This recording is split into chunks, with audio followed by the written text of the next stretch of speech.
Medo de dirigir, é sobre isso que o primeiro programa, Fale Mais Sobre Isso, deste ano, está tratando. E por quê? Porque o trânsito realmente, não só em Uberlândia, né, mas nas grandes cidades, em todo o mundo, o trânsito hoje é uma problemática para a humanidade. A questão da superocupação das vias urbanas por carros, toda uma sociedade, uma cultura voltadas para o automóvel, a competição de carros com pedestres, carros com veículos tipo bicicletas. Então, realmente, a poluição sonora, né, a poluição visual, a poluição da atmosfera, nós temos vários problemas relacionados ao trânsito. E também o medo de dirigir, é sobre isso que a Bel, que é psicóloga e professora, está falando conosco, né, Bel? No primeiro bloco, a gente falou que, ok, várias possibilidades de problemas, medo, né, de fazer baliza, de atravessar uma rua, de pegar a estrada também, né? Isso, também. De ir de uma cidade a outra. Então, existem pessoas que dirigem, né, dentro da cidade, mas na estrada, na rodovia, já não dirigem. Não consegue, né? Não consegue. E pode ter prejuízos profissionais, né, Bel? Claro. Então, como eu já tinha falado, né, no bloco anterior, o medo é uma questão natural, né? As pessoas chegam no meu consultório com medo e eu falo, gente, medo é natural. Então a gente fala assim que o medo passa a ser prejudicial a partir do momento em que ele está te impedindo de fazer certas coisas. Então, por exemplo, às vezes a pessoa tem um emprego que necessita que ela dirija na estrada, aí ela não aceita o emprego porque ela não consegue dirigir, né? Eu acho importante falar isso mesmo, porque medo é até razoável, mas se traz prejuízo pessoal, profissional... Isso. Então, essa é a medida que a gente diz que é necessário procurar ajuda. Sim, bem lembrado, porque não é todo o medo, não é tudo que precisa da ajuda de um profissional da psicologia para se resolver, mas se realmente a pessoa já está tendo prejuízos pessoais e profissionais, sociais, né? Deixa de ir a festas, deixa de se deslocar por conta disso. Porque, né, às vezes, por exemplo, no final de semana, que o trânsito é mais caótico à noite, aí ela deixa de sair para balada porque ela não consegue dirigir. Ou para uma missa. Ou para uma missa, é verdade.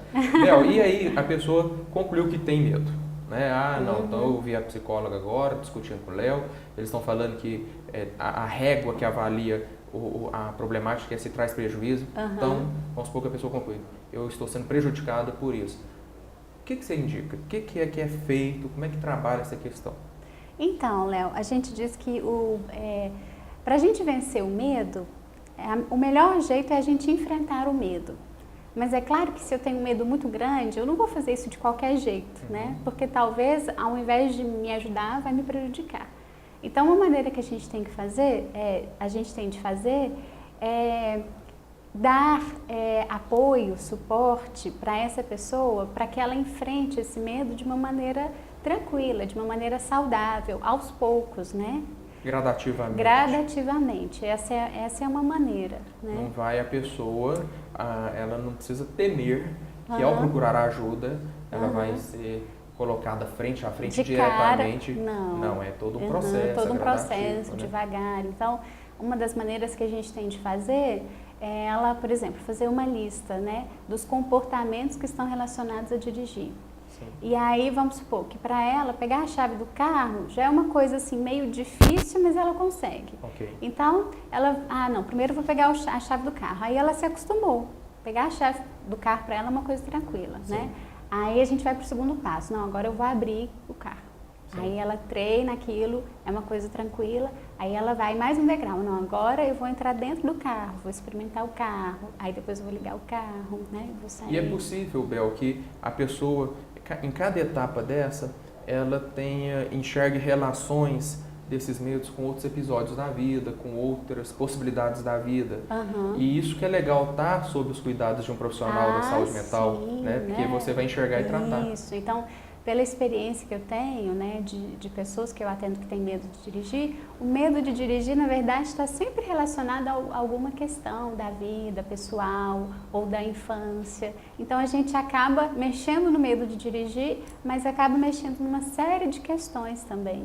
Né? E essa é a beleza, Isso. que em todos os programas, né, ao longo aí que nós temos trabalhado, eu sempre convido vocês, psicólogos, né, eu mesmo como psicólogo, a dizer, a colocar. O psicólogo ele não trabalha só um aspecto, né? Porque não há um só aspecto em nada, em nenhum assunto do humano. É sempre uma inter-relação com outras questões. Eu brinco, eu costumo dizer que é como se fosse uma teia, né? Aham. E se a gente mexe num ponto da teia, todo o restante da teia se movimenta. Inclusive em relação ao medo de dirigir. Aham. Uma outra coisa que eu acho que a gente deve comentar é que as pessoas não devem ou ridicularizar ou menosprezar, né? Uhum.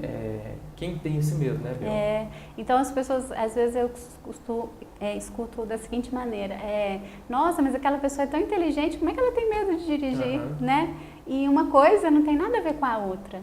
Isso não quer dizer, né, que quanto mais intelectualizada eu for, menor tem que ser o medo. Não, porque o medo de dirigir não está relacionado com o meu intelecto. Nem com o meu intelecto, o nosso intelecto, Aham. nem com a nossa força, Aham. né? Mas com várias e possíveis experiências pelas quais o indivíduo passou. Isso. Em família, Aham. no trânsito mesmo, no serviço, não é isso? Aham. Ou então o próprio perfil de personalidade, né? Sim. Existem estudos que demonstram que pessoas que são mais perfeccionistas têm um pouquinho mais de dificuldade em dirigir, né? E possivelmente outras questões, né? Aham. O medo da crítica. Isso. Então as pessoas que têm muito medo da crítica, né? Que a gente poderia falar assim, quase que relacionada à homofobia social, elas têm mais dificuldade, né, em dirigir. Agora, Bel, eu sei que a questão do medo de dirigir, como nós acabamos de falar, está relacionada, possivelmente relacionada a uma teia de outras Aham. questões, né? Porque psiquismo humano é isso, Aham. né? Multidimensões, multifacetas. Isso. Mas em média, a sua experiência relata que a pessoa, ao procurar ajuda, em média, com quanto tempo de acolhimento, de tratamento, de trabalho, tá. é possível a pessoa Isso. assumir a direção e falar, pronto, passei. Olha, Léo, da minha experiência, né, clínica, eu costumo dizer que em 12 sessões a gente faz um bom trabalho, né? 12 sessões seriam 3 meses, né? Uma sessão. Uma sessão por semana, 3 meses. Mas assim, eu já tive pacientes que que conseguiu resultado com menos de 12 sessões. E já tive pacientes que precisou de mais de 12 sessões. Por causa dessas relações com outras questões da vida. Isso, né? Vai depender muito de cada paciente, de cada caso, né? E o que ela traz, né? Isso. E às vezes pode ser o medo de dirigir um veículo de passeio, ou se não os profissionais tipo de caminhões, ônibus também, né, Bel? Isso, aí são medos diferenciados, né? Tanto que na pesquisa que eu fiz de mestrado, a gente priorizou o carro, né? Sim. Porque o caminhão, aí são outras questões, né? Aí é outro contexto.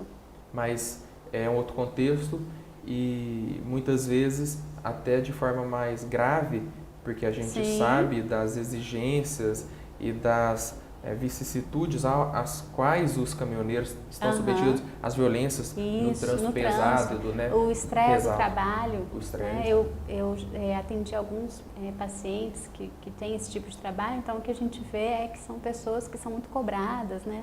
Tem que chegar no horário, às vezes eles estão cansados. Então... Sim, e passa a desenvolver uma aversão ao próprio serviço, que é ser motorista, que é dirigir, né?